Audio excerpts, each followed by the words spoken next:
Welcome back to Level Up Kitchen. I'm Cameron Holt, and today's quest has us preparing for an upcoming harvest festival that you might be familiar with. So I'm going to be making some hand pies. The apple hand pies we're going to do from scratch. And my local market didn't have any fresh cherries or frozen cherries, which is weird, so we're doing pre-made cherry filling. This recipe calls to pulse things together, so if you're not super confident in your blade wielding skills, food processor is fine. I'm tired. 2.5 cups all-purpose flour. That's 2 1/2. A teaspoon of sugar, a teaspoon of salt. Pulse to combine. Now we're going to add 2 sticks or 8 ounces of butter, cold butter specifically. Then we'll pulse to combine until it resembles a coarse meal. We're going to sprinkle that with 1/4 cup of ice water and then pulse until it comes together and is crumbly but holds together when squeezed. Sprinkle, sprinkle, sprinkle. Pulse! We need another tablespoon at least. Maybe 2. I'm going to do it one at a time, just sprinkling it around and pulsing. Ooh, did you see that? Just in that moment you could kind of see as it shifted texture. I think it's going to be ready after this.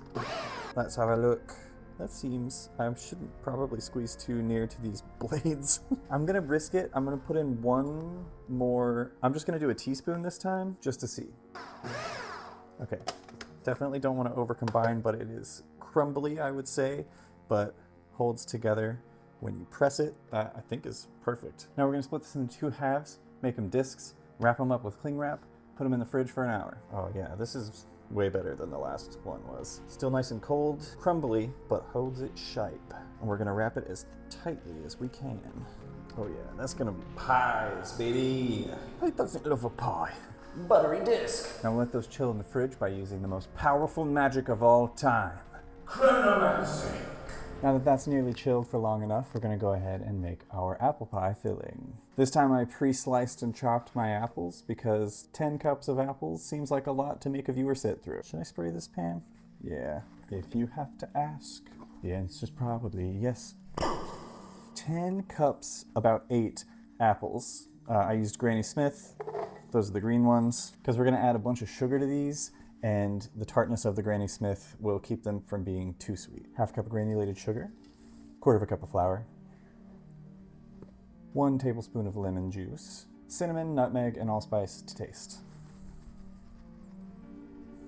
Allspice. Nutmeg. I don't really know the difference between nutmeg and cinnamon, other than they come from a different place. Cinnamon comes from a tree, and I don't know anything about nutmeg. I'm gonna basically cook all of this together, medium heat, which I hope 310 degrees is medium heat. We might need to come down a little bit, and it'll be nice and spiced and gooey and pie filling.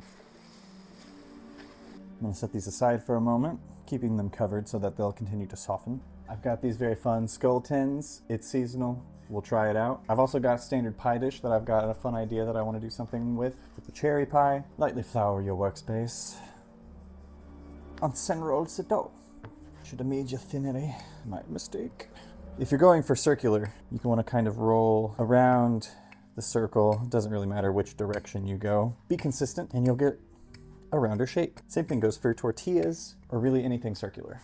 I got a 9-inch pie dish. I don't know if I'm supposed to spray the pie dish. Well, I'm gonna. They didn't say to, but I feel like I should. I feel like I've seen people do it this way before. Kind of ooh, no. This is where it all falls apart. Jesus.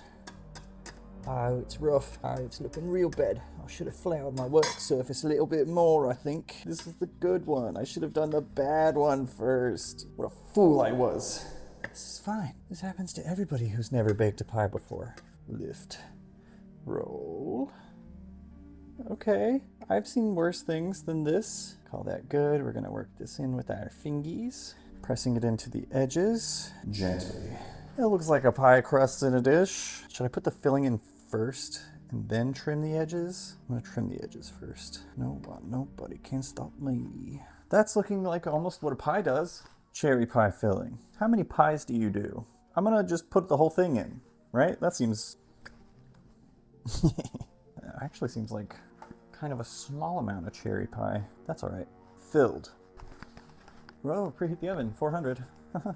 We've got our other pie dough. I should move this knife. Same as before. Okay, okay. All right, to start, I'm gonna crimp these edges. Just want a good seal. Rustic is only going to add to the effect. Speaking of effects, it is time. Cut our vents. One here, one there. I'm gonna take just a little bit of the dough. I'm just gonna wedge this up in there. Not to be the eye, but rather the eyelid. I'm gonna do some sculpting here. Open up those eyes. Very tired, very sleepy pie man. Or woman, who knows? You want to go long because the idea here is that if this was someone's face, it is now pulled taut. I think if we press up from the bottom, that could be a little more upsetting. I'll tell you right now, this may not work because I'm basically going to have to just shove a nose up a nostril. Yeah, it's, you know, it could have been better. We kind of got there. Make a nice little bridge for the nose here. I've never tried this with dough before. I've got extensive work with like foam and clay and sculpture in general, but I've never tried to do it on a pie. Just some little teeny balls. You know, the nose balls. We'll put these up in the nostrils to keep those sort of voluminous. The lips. It's got a little bit too much of a smirk vibe for me, so I'm going to go down the corners because no one's happy to be stretched as a face of a pie, you know? All right, the lips we will tuck under. Do I want to get sculpting tools? Nah, we're just going to use our hands. You could do this more easily with like a popsicle stick, or if you have sculpting tools, that would also probably be smart, but I can't be bothered to go and get them right now. Philtrum here. That's the little piece of split between the lips that goes down from the nose. I don't love how it's kind of sunken in, but we can use that to sort of accentuate a brow bone. And you too can horrify your friends. My wife is gonna hate this pie. We're gonna give him a bit of an egg wash. Check this out. Perfectly done. When you're egg washing, it's important that you don't egg wash over the vents that you've made, regardless of how horrifying they may be, because the egg will cook, and if it is in a layer over that vent, it'll seal it, and you'll be more likely to have a soggy bottom. I don't have coarse sugar, but I do have granulated. I'll just put a little bit on his cheeks and his forehead and his chin. Now we're going to refrigerate this for another 20 to 30 minutes while we put the other pies together. It's a new day. I had to take a break to make dinner and then do dishes, and by the time that was done, I was tired of being in the kitchen. But I'm back, refreshed, and ready to go. Let's make some apple pies. Lightly floured workspace. Flour has to be a French word, right? Flour.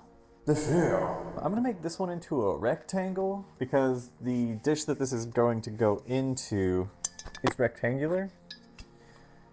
Perfect. Lovely. Scroll tins. Grease. Roll it over.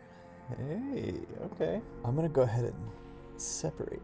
Oh, did that wrong. You know, even if only a few of them come through, we're gonna call that a win. Press these down into the skull molds. Filling was pre-cooked, which means the apples are nice and soft now. Being sure to press down. So the weird thing about doing pies in a mold like this, where they're being baked with their bottoms up, is that I still have to put in vents into the pastry on top so that they don't get soggy. Can't find my pizza cutter, so I'm going to use this weird little pasta cutter that we have, and they'll have fun deckled edges or whatever. Just like that. Incredibly even and professional. Press that down, and we'll just cut some vents in the back so it doesn't get soggy. Not today. I had a bunch of leftover dough scraps and I would hate to waste them, so what I'm going to do is I'm going to roll them out, cut them into strips, and then give them a bit of an egg wash and sprinkle on some cinnamon and brown sugar and make some little pie crisp treats that will bake alongside our pie. Do some nice little strips. Maybe I should make pasta sometime. Or just put them straight on a pan. Give them a good old egg wash. Grab yourself a little bowl, little brown sugar, bit of cinnamon, and give them a little sprinkle, eh? Lovely. Meanwhile, the oven is up to temperature. I'm going to throw these in on the bottom rack. I'm going to go get our pies and put them on the top rack.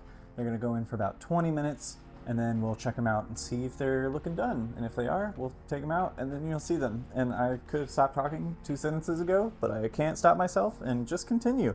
So I'm just going to keep going while I put this in the oven, and then I'm going to walk outside and get those pies and bring them in.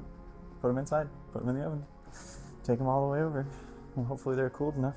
Butter set back up. 20 minutes. Then we check the pies. The pies are done.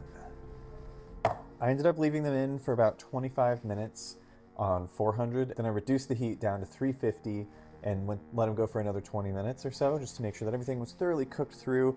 The pastry wasn't looking too browned. I didn't put an egg wash or sugar sprinkle on this because it's the bottoms of the pies technically. So hopefully we didn't get any soggy bottoms, because that'll be soggy tops in this case. But let's find out. Let's see if they come out of the mold. Uh-oh. Oh, something came out. All right. Oh, hey, look at that. Probably there was some leakage. Gingerly coerce them with a good stab. Here's another pie. They all survived. Wow. The magic of baking. Oh, I'm right chuffed with that. I'm tempted to put them in and broil them to see if I can get a little bit more color. But that seems like a bad idea, right? I probably shouldn't do that. Let's eat one. It feels so weird to grab a tiny face. Unfortunately, I can't cut into the cherry pie today for a taste test. It's probably gonna taste great. Crust came out really well. I used pre-made pie filling, so it'll probably be fine. But I'll go ahead and try an apple skull just to see how it came out. I think that's the thumbnail. It's a little upsetting, but is it delicious? The crust is really thin and tender, which is nice. It's got a good flakiness to it. It's not super tough, which means we didn't overmix it, which is great. The filling is great. The tartness of the apple and the lemon juice combined with the amount of sugar really works. It just tastes like a really good apple pie. In the future, I'll definitely throw it in the toaster oven or the air fryer and add a scoop of vanilla ice cream with it. Perfection. I'll try and splice in a video here of the face pie being sliced and served. Let me know how I did in the comments, like this video if you want to help me level up, and follow me for more Level Up Kitchen. I'll see you on the next quest, but until then, stay safe out there, adventurers. Oh.